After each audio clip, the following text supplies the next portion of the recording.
آج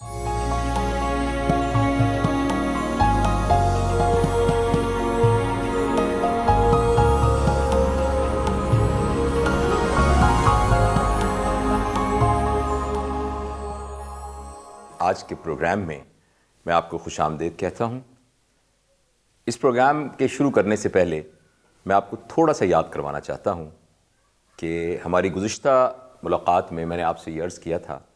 کہ انسان کی زندگی کی 4 جہتیں ہیں، یعنی اس کا جسم، یعنی اس کی ذہانت، یعنی اس کے جذبات اور احساسات،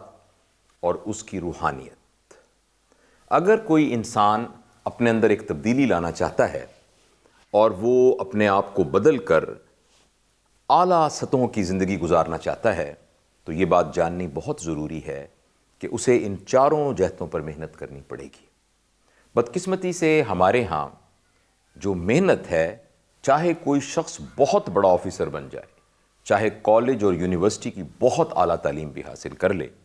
اور دنیا کے اعتبار سے بہت مالدار شخص بن جائے یا دنیا کے اعتبار سے بہت مشہور شخص بھی بن جائے، اس کی محنت عموماً اس کی فزیکیلٹی یعنی اس کی جسمانی ضروریات کے گرد ہی ریوالو کرتی ہے۔ ایسا کرنے سے وہ دنیاوی طور پر تو بہت ترقی کر سکتا ہے، لیکن اس کی زندگی کی باقی 3 جہتیں خالی رہ جاتی ہیں۔ ایک ٹرم ہے جسے ہم کہتے ہیں اسپرچول ہالونیس۔ اگر انسان اپنی تمام قوتوں کو اور اپنی تمام صلاحیتوں کو صرف اپنے جسم کی ضرورتوں کو پورا کرنے پر خرچ کرتا ہے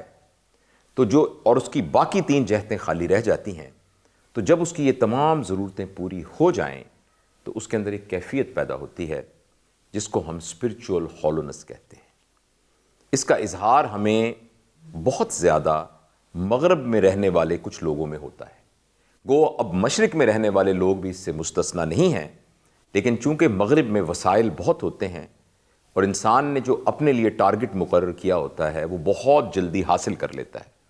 یعنی اس کے بعد بہترین گاڑی ہوتی ہے، اس کا بہت اچھا گھر ہوتا ہے، کھانے پینے میں خرچ کرنے پر اس پر کوئی پابندی نہیں ہوتی، وہ پوری دنیا گھوم سکتا ہے، وہ ہر طرح کا لباس پہن سکتا ہے، اور اخلاقی طور پر اپنے اوپر کم پابندیاں ہونے کی وجہ سے اور ہیومنزم کو اپنا مذہب بنانے کی وجہ سے وہ ہر طرح کی اور خواہشیں بھی پوری کر لیتا ہے۔ جب یہ سب کچھ کر لیتا ہے تو اس کو سمجھ نہیں آتا کہ میں کیا کروں، جس کے نتیجے میں ایک اسپرچول ہالونیس ڈیولپ ہو جاتی ہے۔ اسی لیے آپ کو حیرانی ہوگی کہ یورپ کے ممالک میں جو سب سے ترقی یافتہ، سب سے خوشحال ملک ہے اس کا نام ناروے ہے، اور وہ ملک جہاں خودکشی کا انسیڈنس سب سے زیادہ ہے وہ بھی ناروے ہے۔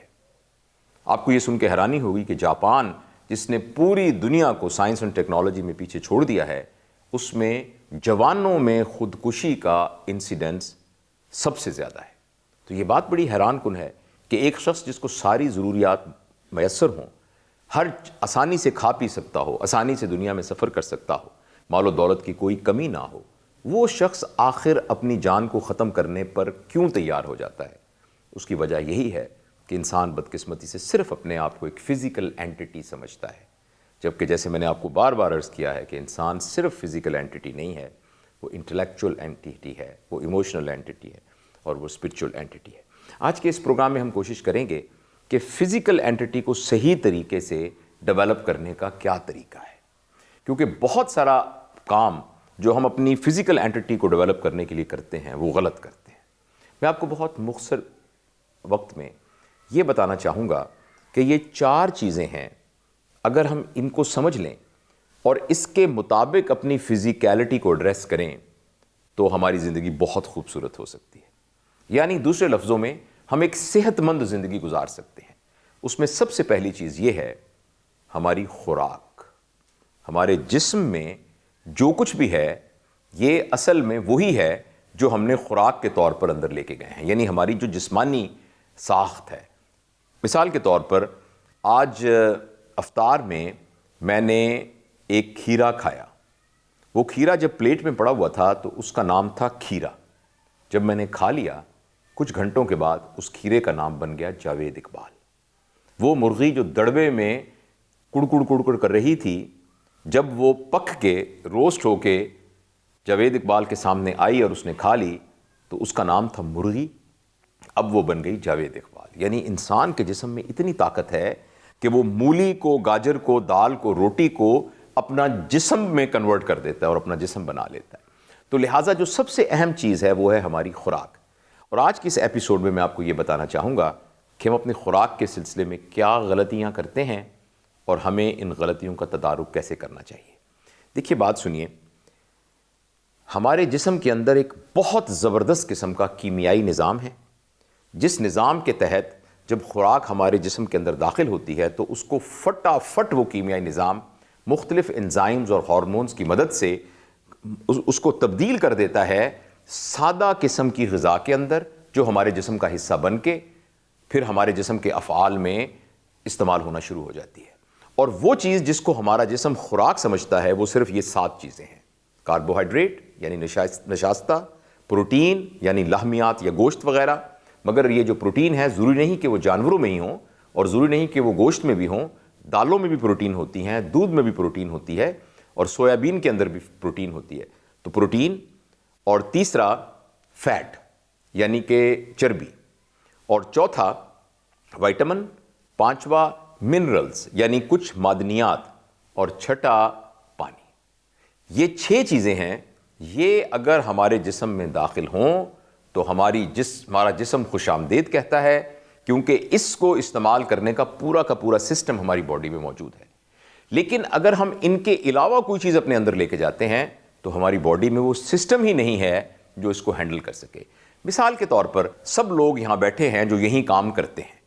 فرض کریں ایک شخص ایسا آئے جو یہیں کا ملازم ہے تو کسی کو کوئی پرابلم نہیں ہوگا, وہ آرام سے اندر داخل ہوگا اور چوکیدار بھی اس کو نہیں روکے گا اور وہ کہیں بھی بیٹھ سکتا ہے اور اپنا کام کر سکتا ہے. لیکن ایک ایسا شخص آئے جس کا اس آفس سے کوئی تعلق نہیں ہے, جو ہی وہ اندر آئے تو سب سے پہلے تو چوکیدار یا دفتر میں بیٹھا ہوا جو بھی ملازم ہے وہ اس کو اندر ہی نہیں آنے دے گا. لیکن اگر وہ کسی وجہ سے اندر آ جائے تو وہ پھر اس کو دھکا دے کے یا کسی طریقے سے یا منت کر کے یا آرگومنٹ کر کے کسی قریبی دروازے سے باہر نکالنے کی کوشش کرے گا. اور اگر فرض کریں کسی وجہ سے وہ اس کو باہر نہ نکالا جا سکتا ہو تو سیکیورٹی اس کو کوارڈن کر لے گی, اس کو گھیر لے گی تاکہ وہ کسی کو نقصان نہ پہنچائے. بالکل ایسے ہی ہمارے جسم میں اگر خوراک کے علاوہ کوئی چیز جائے گی تو ہمارا جسم سب سے پہلے کوشش کرے گا کہ اس کو قریب ترین سوراخ میں سے باہر نکال دے, یعنی الٹی کے ذریعے, یعنی پیشاب کے ذریعے, یعنی پخانے کے ذریعے. اور اگر جسم, اس لیے آپ نے دیکھا ہوگا کہ اگر آپ کوئی غلط قسم کا کھانا کھا لیں تو انسان کو الٹی آ سکتی ہے یا اس کو ڈائریا لگ جاتا ہے. اور کچھ ایسے نظام ہیں جو ہمیں نظر نہیں آتے, مگر ہمارے پیٹ کے اندر ایک بائل کا نظام ہے, اس کے ذریعے سے وہ خوراک ایک دفعہ ہمارے اندر چلی تو جاتی ہے لیکن اس کے ذریعے نکل کے ہماری انتڑیوں میں چلی جاتی ہے اور پھر پخانے کے راستے باہر چلی جاتی ہے. اور لیکن اگر باڈی ایسا نہ کر سکے تو جس طریقے سے اس شخص کو ہم نے کوارڈن کر لیا تھا تو ہماری باڈی اس کو گھیر کر ایک شاپر میں بند کر کے شاپر کے اوپر گرا لگا کے سٹور میں, ڈسٹ بن میں سٹور میں ڈال دیتی ہے. اور ہماری باڈی کا جو سٹور ہے وہ ہے فیٹ سیلز. تو وہ لوگ جن کی بڑی بڑی توندیں نکلی ہوئی ہیں تو اس کو وہ خوشحالی کا نشان نہ سمجھیں, وہ اصل میں وہ ڈسٹ بن ہے جس میں وہ تمام چیزیں سٹور ہوئی ہیں جو کہ خوراک نہیں تھی. اچھا تو خوراک ہے کیا؟ ہر وہ چیز جو زمین سے اگتی ہے اور اس کے نتیجے میں پیدا ہوتی ہے, یا ہر وہ چیز جو زندہ تھی وہ خوراک ہے. اور ہر وہ چیز جو زندہ نہیں تھی, یعنی کسی پلانٹ میں اس کو بنایا گیا تھا, یعنی کوئی پریزرور تھا, یعنی کوئی فیکٹری میں بنی ہوئی چیز تھی, وہ باڈی کے لیے خوراک نہیں ہے. لہٰذا اگر آپ کوئی بھی جنک فوڈ کھاتے ہیں جس میں کوئی چیز ایسی ہے جو کہ پلانٹ سے نہیں نکلی بلکہ پلانٹ میں بنی ہوئی ہے, تو جسم اس کو ایکسیپٹ نہیں کرے گا اور اس کے ساتھ وہی سلوک کرے گا جو میں نے آپ کو پوری کہانی بتائی ہے. اب آپ خود اس بات کے گواہ ہیں کہ جب آپ ایک گلے سڑے اور ہڈیوں کو یا اس طرح کی چیزوں کو شاپر میں ڈال کر زور سے گرا لگا کے ڈسٹ بن میں رکھ دیں,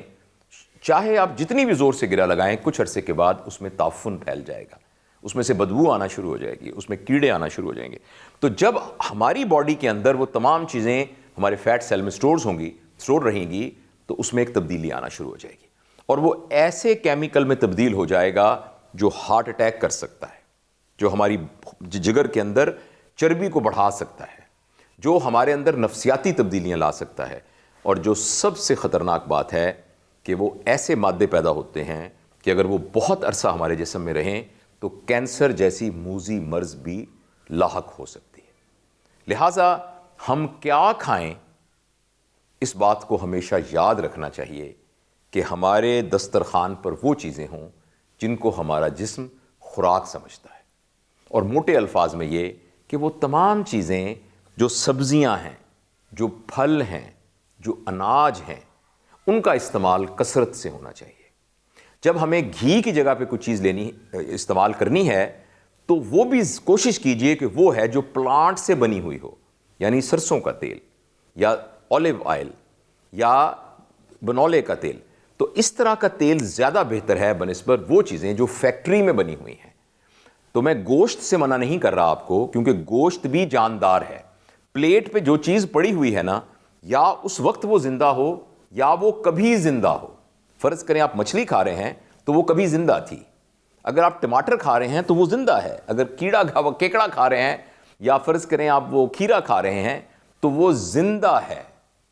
جبکہ وہ چیز جو پلانٹ میں بنی وہ کبھی زندہ نہیں تھی اور وہ خوراک نہیں ہے، اور جب وہ اندر جائے گی تو ہماری باڈی وہ ساری مصیبت ہمارے جسم کے لیے طاری کر دے گی جو میں نے آپ سے عرض کی۔ تو پہلا یہ تھا کہ کیا کھائیں، دوسرا یہ ہے کہ کتنا کھائیں۔ میں آپ کو یقین دلاتا ہوں ہم میں سے تقریباً ہر شخص اپنی ضرورت سے زیادہ کھانا کھاتا ہے۔ اگر ہم فرض کریں ایک ہفتے تک صرف پانی پئیں اور کچھ نہ کھائیں تو ہمارے جسم پر کوئی نقصان نہیں ہوگا، کیونکہ ہم پہلے اتنا زائد کھا چکے ہیں کہ وہ جو زائد ہم نے کھایا ہے وہ کافی ہے ہماری ضروریات کو پورا کرنے کے لیے۔ ہم میں سے ہر شخص اپنی ضرورت سے زیادہ کھاتا ہے، اور اس کی وجہ کیا ہے؟ اس کی وجہ یہ ہے کہ جانوروں کے اندر اللہ تعالیٰ نے ایک سسٹم رکھا ہے، سٹائٹی کا سسٹم، کہ وہ جو ہی جیسے آپ کسی گائے کو دیکھیں یا بکری کو دیکھیں، آپ اس کو اگر چارہ دیں تو وہ اس کو کھائے گی، جب اس کا پیٹ بھر جائے گا تو چاہے جتنی بھی لذیذ خوراک آگے پڑی ہوگی آپ ایک تنکا بھی اس کے منہ میں نہیں ڈال سکتے، کیونکہ اللہ تعالیٰ نے ایک ایسا نظام قائم کیا ہے کہ وہ اس ضرورت سے زیادہ کھا ہی نہیں سکتی۔ یہ سٹائٹی کا نظام انسان کے اندر بھی موجود ہے، مگر چونکہ انسان نے بہت ترقی کرنی تھی تو اللہ تعالیٰ نے انسان کے اندر ایک اور صفت رکھی ہے جسے لذت کہتے ہیں،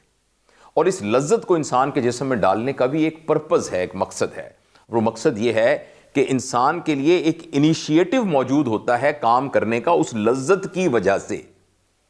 تو اس سلسلے میں ہم تفصیل سے کبھی پھر بات کریں گے۔ تو انسان جب سٹائٹی سینٹر اس کا یعنی ہو جاتا ہے انہیبٹ، یعنی اس کا پیٹ بھر جاتا ہے، تو اس کو احساس ہوتا ہے کہ میرا پیٹ بھر گیا، مگر وہ لذت کے لیے اور کھانا چاہتا ہے۔ جیسے کھانا کھا لیا، پیٹ بھر گیا، کڑھائی گوشت بڑا مزیدار تھا تو وہ یہ کہتا ہے بھائی بہت مزیدار ہے، پیٹ تو بھر گیا، 2 روٹیاں اور لے کے آؤ۔ یہ اس لیے ہوتا ہے کہ اس کے اندر ایک لذت کا سینٹر ہے، اس لذت کے سینٹر کو کنٹرول کرنے کی ضرورت ہے، اور اس کا کیا طریقہ ہے؟ اس کا طریقہ ہمارے نبی پاک صلی اللہ علیہ وسلم نے بتایا ہے۔ اور آج سے 1500-1400 سال پہلے جب کسی سائنس نے کوئی سٹائٹی سینٹر اور گریلن نامی ایک کیمیکل جو کہ جسم میں سٹائٹی کو اسٹیمولیٹ کرتا ہے، یہ اس کا کچھ پتہ نہیں تھا، تو ہمارے نبی پاک صلی اللہ علیہ وسلم کیونکہ ان کا علم، ان کا وجدان یہ ڈیوائن تھا، اللہ تعالیٰ کی ذات کی طرف سے ان کے پاس علم آیا تھا، تو انہوں نے اس بات کا ہمیں بہت زبردست طریقے سے بتا دیا اور ہدایت کر دی کہ جب آپ کھانا اس وقت کھائیے جب آپ کو شدید بھوک لگی ہو، اور اس وقت کھانا کھانا بند کر دیجئے جب تھوڑی سی بھوک باقی رہ گئی ہو۔ یہ اتنی زبردست نصیحت ہے کہ جس کے ذریعے کوئی شخص اوور ایٹنگ کر ہی نہیں سکتا۔ کتنا کھائیں، اس کے لیے میں نبی اکرم صلی اللہ علیہ وسلم کی میں نے فرمان آپ کو بتایا ہے، اور جو کہ سائنس کی بیس پر ہے، انسانی نفسیات کے مطابق ہے، اور وہ یہ ہے کہ جس وقت آپ کو شدید بھوک لگی ہو اتنا کھائیے، اور جس وقت تھوڑی سی بھوک رہ جائے تو پھر آپ کھانا کھانا چھوڑ دیجئے، تو اس سے آپ کبھی بھی زائد نہیں کھائیں گے۔ اور دوسری اہم بات یہ ہے کہ سائنس کی تحقیق نے ہمیں یہ بتایا ہے کہ 24 گھنٹے میں اگر کوئی شخص 2 دفعہ کھانا کھائے تو یہ اس کے لیے کافی ہے۔ اور میں آپ کو یہاں ایک مزیدار بات بتاتا ہوں۔ ہمارے ایک بزرگ تھے، انہوں نے احادیث کی روشنی میں یہ ہمیں بتایا ایک دن کہ جنت میں جنتیوں کی ہر خواہش پوری ہوگی وہ جب چاہیں آرڈر کر سکتے ہیں، وہ جو چاہیں آرڈر کر سکتے ہیں، وہ جتنا چاہیں آرڈر کر سکتے ہیں، لیکن جنت میں ویسے فارملی 2 دفعہ کھانا سرو کیا جائے گا۔ تو اگر جنت میں یہ پیٹرن ہے کہ کھانا 2 دفعہ سرو کیا جائے گا، تو ہمیں دنیا میں بھی یہ پیٹرن بنا لینا چاہیے کہ ہمیں 2 دفعہ کھانا کھانا چاہیے، اور یہ انسان کے لیے کافی ہے۔ عموماً یہ ہے کہ ہماری عادت ہوتی ہے کہ کھانے کے دوران ہم جس کو انگریزی میں کہتے ہیں منچنگ کرتے رہتے ہیں، یعنی منہ مارتے رہتے ہیں، یعنی آپ نے ناشتہ کر لیا پھر بھی آپ نے کچھ نہ کچھ کھا لیا، دفتر میں گئے تو 2 بسکٹ کھا لیے، رستے میں پکوڑے مل رہے تھے تو پکوڑے کھا لیے۔ یہ بہت مناسب بات نہیں ہے۔ اس کے ذریعے سے ایک کیفیت پیدا ہوتی ہے جسے ہم کہتے ہیں انسولین رولر کوسٹر۔ جس طریقے سے رولر کوسٹر ہوتا ہے نا، یوں اوپر جاتا ہے اور یوں نیچے جاتا ہے، تو ہماری باڈی میں انسولین کے لیول کو ایک سطح پر رہنا چاہیے۔ جب ہم یہ بہت کھاتے رہتے ہیں تو ہمارا انسولین کا لیول اوپر اور نیچے جاتا ہے، جس سے ہماری باڈی کا پورا کیمیکل ختم ہو جائے، کیمیکل نظام جو ہے وہ متاثر ہوتا ہے۔ تو آج کی اس ایپیسوڈ میں نے آپ کو صرف ایک بات بتائی ہے کہ اگر ہم اپنی فزیکیلٹی کو بہتر کرنا چاہتے ہیں تو ہم کیا کھائیں اور کتنا کھائیں۔ اگلے ایپیسوڈ میں آپ کو فزیکیلٹی کے بارے میں جو باقی باتیں ہیں وہ عرض کروں گا، اس لیے آپ یہ سمجھیے کہ ہماری آج کی گفتگو نامکمل ہے، اور اس گفتگو کو پوری طرح سمجھنے کے لیے آپ کو ہماری اگلی ایپیسوڈ کا انتظار کرنا پڑے گا۔ تو میری طرف سے آپ کو رمضان مبارک، رمضان شریف کی برکتیں مبارک، مجھے بھی اور ڈسکور پاکستان کی پوری ٹیم کو دعاؤں میں یاد رکھیے گا۔ انشاءاللہ اگلی ایپیسوڈ میں ملاقات ہوگی۔ السلام علیکم ورحمۃ اللہ۔